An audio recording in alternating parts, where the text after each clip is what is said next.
Hello everyone, I'm Dhanushka Tiarachi and an international language instructor.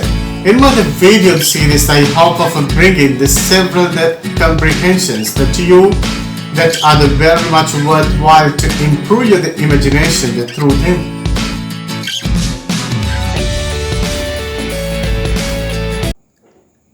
Half an hour before daybreak, 3 of the boys assembled, as they agreed, near the old bridge.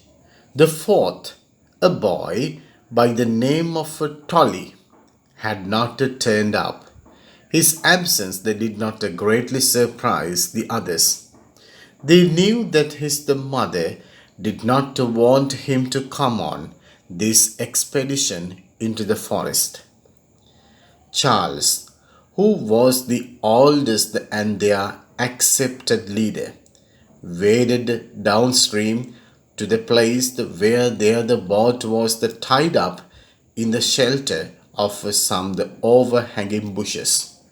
Then he rowed the boat back to the shallow water near the bridge, where the boys loaded it with the provisions, blankets, and other things which they were taking on their journey. Dawn was just breaking as they climbed into their boat and pushed off from the bank. A swift current carried them downstream, so there was no need to row. They took it in turns to keep the boat in the center of the river. 3 hours later, they entered the forest where they intended to spend the next few days.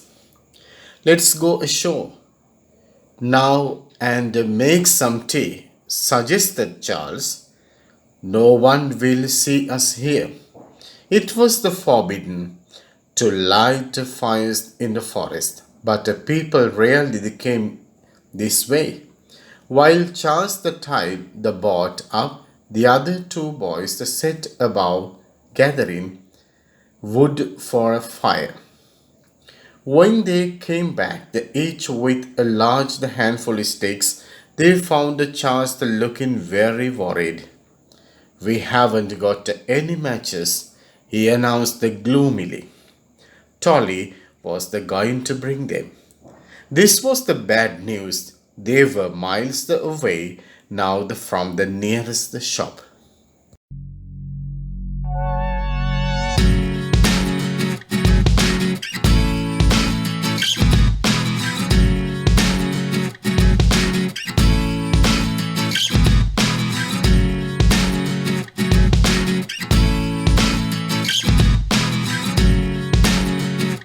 Thank you very much for watching my video, and don't forget to subscribe on the channel Dhanushka FCML and click on the bell icon to get the latest videos tomorrow. See you again.